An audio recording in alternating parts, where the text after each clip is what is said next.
Welcome. I am Daisy and thank you for joining me. In this video, I will be offering my opinion and thoughts on comments regarding relationship dynamics. And I know that some of you have made comments on that, so I appreciate that you are listening to the videos and the feedback that you give me. So I'd like to kind of give you my opinion on this. Before I do go on, I took some copious notes as I was contemplating on this topic, and I am not a psychiatrist nor a doctor. But I do believe that we all can share from our personal lessons on what we've experienced. So that'll be my stamp where I'm coming from. And I'm sure that if I'm given more time on this planet, I will have more to share in the future. So things do change, our experiences and our relationship to that also change. So we'll start off by saying that what is a relationship dynamic? And my interpretation, it's the dynamic that is involved in the patterns that we use to express ourselves in that relationship. And I would like to also say that I've learned that you can have many relationships. We can. Our relationship with our parents, our relationship with our spouses and our significant other, our children, our neighbors, in our community, in our place of work, and in our place of play. So it's interesting that we can probably get a few people in the same room and have them describe you. And for the most part, they may nail the same type of characteristics, and maybe some relationships might see us differently based on the level of intimacy. So this is kind of important because when I do our tarot readings in the channel, I do have a section on relationship, and it flip-flops and changes in the energy that I feel. So it's coming from a very vague place. Obviously, the records out here, the vibe that I'm feeling for the day, and what I'm interpreting. There's a lot to pull from. And so what is that dynamic in that relationship? So I have lots of notes here and I don't want to miss anything. And I will put some links and references of places that I thought would answer some of your questions from a professional point of view. I am not endorsing or promoting them. It's just I thought that in my rational mind, it made common sense. So I wrote on here, having an awareness and understanding of the dynamics that play out in the relationships actually gives us a great place to start in communicating and in relating with others. So I also added here that relationships rule our lives. Pretty much we're in a relationship with a lot of people in different grades. But the most important relationship, I believe, is the relationship that we have with ourselves. And I believe, I'm not sure if it's written anywhere, but I believe that that relationship that we have with ourselves begins to set the tone for the relationship that we have with others. I don't know. What do you think about that? Let's see here. Ooh, okay. I wrote here, healthy relationships. So, and I kind of thought, well, what constitutes a healthy relationship? And I believe that it's that listening. Oh, we have that was an interesting little butterfly. We have love bug season in Central Florida. So if you see a few coming in, and maybe I might spit one out, you know. So anyway, so I wrote on here, healthy relationships involve listening to what your partner or the other person has to say, and also expressing gratitude and appreciation for what they're bringing into the relationship. And for the most part, the other person wants to feel validated. They want to feel that they are valued in this relationship or bring some value to the relationship. And it's important to bring empathy and to listen to the other person as well. I also in one of my blog posts, daisyraisler.com, I wrote on there that people are like mirrors for each other. We get to see parts of ourselves in the other person. And sometimes I believe that when we either see something beautiful in another person or when we're irritated about something in the other person, it has to do with something within us that we're seeing amplified in us, or that we are really trying to kind of bring to terms or peace, or something that we don't really want to have expressing in us, you know. validating also doesn't mean that we're agreeing with the other person, but we'd like to make sense of that partnership in our reality. We want to understand, that other person as well. So that's really also important. In that validation process doesn't mean agreeing. It's acknowledging that that it's okay that they don't agree with us as well, and wanting to make peace with the fact that there are two lanes sometimes on a road. I mean, there are two-way roads, but at the same time, sometimes when you're going somewhere together, it's important to understand that you can get there with the balance of that disagreement, because it brings synergy and different points of view. Let's see what else. Imbalances in a relationship. So, and this is going to also bring the aspect of personal relationship, intimate relationships. Where do we see some imbalances? So where is this opinion coming from? Where's my experience coming in? And I will tell you that most of the things that I will share with you came from the same thing that I'm coming to, and in that relationship lasted for 10 years, and came to a place where there was no more agreement. And then in this relationship, I've been in a relationship for over 30 years, and there's most of my rich understanding about intimate relationships coming from these two relationships and what we're willing to do to continue forward. So we'll start with that. Where do the imbalances come from in a relationship, especially the intimate relationship, your partnership relationship? It comes from financial disagreements, sexual intimacy, roles and responsibilities, like your duties in the relationship, and the decision making. And that's where we get to test the dynamics of the relationship. That's where we see it at full work. When there's issues about money, there's either someone trying to, when it's out of harmony, when you have an unhealthy dynamic in your relationship, you're going to see there's someone, I'm not going to call the word bully, I think that word is just overused, but you'll see someone being more assertive in that, and the other person might want to withdraw, and that begins to create a little friction because it's unhealthy. You want something where it's dynamic conversations, or you might have someone where one party does not want to be the decision maker, and that really puts a lot of stress on the other person. And believe it or not, the other person can just be carefree, that doesn't have to make a decision. Well, the last time that happened was when you were living with your parents, and that was easy, right? But then there comes a time, when you have to stand in with that person next to you and make decisions together that are tough.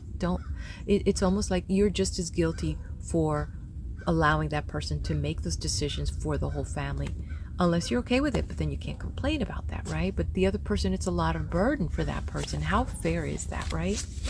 So some of the things that we'll see playing out as imbalances are over assertiveness. The other person might be overconfident, and so that affects the person that is not assertive, and that affects that relationship, and their voice being being muffled or not being confident when a decision is needed to be made and that other party's not there, and it's like instant. Can they make that decision without you? Are they going to be uncapacitated? Is there going to, it's a form of expression that is not happening in that individual. Part of their growth is not happening. The other thing is then that we tend to see is avoidance, to confront a situation directly and address the conflict and the dominance, one person taking over the relationship and dominating that relationship. Okay, so I wrote on here, acknowledging the relationship dynamic brings clarity. It lets you breathe and you feel safe. Both of you feel safe. So when you are aware of the dynamics in the relationship, when one is being over domineering or when one person is being assertive, and you could see it happening at play, you can take that acknowledgement and you can make sure that this relationship can handle everyday challenges moving forward. So most of the books that you will see on my channel have to do with the power of the mind, with our ability to to think, our ability to uh, evolve, our ability to understand our emotions and how we're wired. So we are programmed, we are wired, and that wiring started before this moment right here. It started with your parents. It started with, when with school. It started with the way that you are relating, and it's in there. It's almost like, what is that natural response when you have to deal with conflict? And if you can see and understand that pattern for you, then you can wake up to say, how do I improve that? That's if you want to, of course, right? And so as you move forward and understand that we are wired a certain way to react to certain things in our lives, then we begin to use and understand these tools of how do I now rewire myself so that I can be a better person, so I can better handle the situations in my life, so I can have some sense that I can like reboot that computer and make this a high performance one, right? And I'd love to be a part of that journey with you. And if any one of these words resonate for you and give you a little bit like, let me look into that, and you can begin that journey of improving yourself, improving your relationships, man, I'm glad that you found this video. So I wrote on here, do you want more loving, harmonious, and fulfilling relationships? Not just the intimate ones, but those with your parents, those with your children, those in your community, those at work. Do you? So I want you to know that it will take practice. It will take practice in, gathering information. It will take practice in understanding the process, understanding yourself. And I know that if you are in a relationship, it takes two to tango. And I want to share with you that I believe that the cornerstone of good relationships is listening and keeping your agreements and having respectful communication. So if you feel that you're in a relationship that right now needs healing and needs to grow to the next level, and you would like some support from your partner, the first place to start is being brave enough to acknowledge that. Number two, having the courage to sit down with that person and communicate that and reach out and just tell that person, I feel like I need support with this, and this, and then identify, would you be able to help me in that area or with this by doing that? And so not only do you identify and express something, putting yourself out there, and I know that some people are uncomfortable feeling vulnerable, but that is the beauty of everything. And that's the beginning of that journey. And then the next thing is being clear what you need help with or support in. And then the next area is identifying how that person can fulfill that for you, and if they're willing to go that extra mile. So there's a lot of little bit components that you can put in one little question, very well formulated in your mind, right? Or if you feel that you need to give more to your partner and you feel like they're frustrated, just take that breather and just say, yeah, I know that this person gets so upset when I do this. So then you could say, I feel that you're disappointed in me. How can I better meet your expectations? And that might begin a conversation, a healthy conversation. And this is not about attacking the other person. This is just about just putting it out there and let's look at it. Let's look at it. We don't have to eat at this table. We can just put everything out there. And with that, it's hoping to get to the place where you both can say, let's try not to hurt each other, and be able to listen to each other, and ultimately it's that remembering that love is pure, and that it's not about hurting that person, not hurting the person you love, but it's being able to communicate with that person and listen to them and try not to hurt them. And with that, you're making a mutual commitment to listen to each other and to avoid hurting each other. And that's a huge step. So I wrote a few things here. What is a healthy and dynamic relationship? So I'm not going to say that I have the most healthiest relationship, because sometimes I just want to take my husband, strangle him. And I know that he probably wants to, sometimes lasso me up and, calm down. So, but, here are some things I'd like to share with you. So, if you're able to express your feelings openly, without the need of becoming angry. And also that if you do become angry, to keep it in a way where you're not attacking that other person. Because I remember one time with my husband, he got upset with something. He says, listen, I'm not upset. And he was so sweet. It was early in our relationship. We must 30 years ago, and something happened. He got so upset, and I was like taken aback, even though I've been familiar with, anger, because I've seen it from my dad. My dad would get upset, and I'm like, oh, okay, like, whatever. And so with that, but what was really cool was my husband said, I'm not angry with you. I'm just angry with the situation. And that just like diffused everything and just brought it right here. And it was just like I felt safe. I felt safe in his expression of his anger. And not that I didn't like the way he was reacting, but I understood it was not at me. And we both respond differently to different things, and that's not my way of responding to things, but that was his. And I understood. And another healthy dynamic in a relationship is when you view your partner as your equal. It doesn't matter academics, it doesn't matter strength and brawn, it doesn't matter. It's that you're both right there, equal. That you both stand toe to toe with all the things that you're going to do, and knowing that that person can do that three-legged race with you till you hit that goal. And that's beautiful, isn't it? I find it pretty cool, because you've got to kind of really be in the groove. And it doesn't matter if it's tall or short or fat or thin. It's just, being grooving together. The other thing that I wrote down here is that you're able to disagree and even agree to disagree. And it's okay. It's like, hey, doesn't stop what we're going to do. It doesn't stop my love for you. It's just in this particular point, in this negotiation, it's not going down the way I wanted it, or hey, it's not going down the way you wanted it. And until we can find common ground, we're just going to leave this here. That is healthy disagreement, because sometimes you need to put things down and walk away from them, and kind of absorb a little bit about that other person's point of view. Because let me tell you, we're always selling, whether it's the little kid trying to get his hand in the cookie jar and why he needs those cookies, or you with whatever it is that you want at this moment. The other one here is you feel that your opinions, needs, and wants are just as important.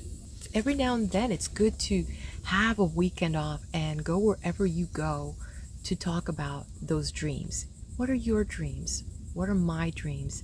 And to know that they're just as important, what you want to pursue in life, where you're at, how you feel, or about different things, whatever they may be. It's kind of cool when that other person values your journey as well. I don't want to come here just to talk about the dynamics of relationships, but what are some things right now that you can do to improve the dynamics in your relationship? Well, the first thing is, if there was a disagreement, be the first to start talking. Also, be okay to say, hey, I'm sorry that it got out of hand. And I'm sorry that I cannot explain to you at this moment the way so that you can understand where I'm coming from with this. I'd like to, give me some time and maybe we can come and revisit this again, but I'm sorry if I hurt your feelings. Be okay to understand the reaction of your partner, how they're reacting to this. Did they get angry? And they're not angry at your love. They're just hurt. They're just hurt that they can't sell what they want right now. And that's how they're reacting to it. And there are other things, choose loving words to communicate. Also, and I want you to know that if you are in an unhealthy relationship, things can get better. Because we're like computers. We can just rewrite the script. We can rewire the whole thing here, Simple things, by the way we speak, by the way we compose ourselves, by the way that we choose to respond to a situation. And I like to use the word response versus react, because sometimes I think we're reacting to something, I love it how sometimes in these channels there's just, and here's somebody's reaction to this. I'm like, really. But you know what I mean, right? So with all this, it's really learning new skills, learning new communication patterns that will help ourselves. Because one of the things that these experts, psychiatrist experts, say that usually happens with these unhealthy dynamics in the relationship is it could lead to depression, anxiety, emotional disconnects, and even physical ailments. So wouldn't you want to do this for yourself, right? And by doing it for yourself, you elevate that for yourself, and you're doing it for those around you as well. So knowing that you can change the dynamics in your relationship through practice. And let me tell you, it's going to be lots of practice, because if you have a spouse, they give you a chance to practice every day. I love it. I wrote a couple of things that I'm going to make sure that I read to you here. I wrote on here, what happens when they don't want to change? And I'm telling you from personal experience, there comes a moment that you don't see a way out, and you may seek counseling, and that may be the option when you're trying for yourself. But what if all that trying that you're doing for yourself is not transferring to your partner, and no matter what you communicate, they don't want to change? And what if you say, well, let's seek, counseling, let's go get marriage counseling or couple counseling, whatever you want to call that? What if they don't want to? Well, I can tell you that's when the relationship becomes weakened. When one party doesn't meet the needs of the other, that relationship is losing its foundation. So my suggestion is love your partner and work on yourself, and be strong enough to know what your limitations are, because only you know how much you can tolerate to stay emotionally healthy. It's very important. And I can tell you that from personal experience as well. I've heard of unconditional love, and I'm not too sure about that, because it seems that every relationship seems to have some type of condition. I think the secret is to share love and give love with the most least conditions possible, through that commitment of listening and keeping your agreements. And I think that with that, we could probably get to the closest and worthwhile relationships that we could possibly see ourselves in. So in conclusion, I believe that when it comes to dynamics in our relationships, it's about listening. It's about our commitment to keep our agreements and to keep working on ourselves and that relationship that we have with ourselves. The more that we love ourselves, that we keep to our truth and honor that, then we can begin to reflect that and honor that in others. Well, thank you so much for hanging out with me. And till the next time, in the next video, be blessed.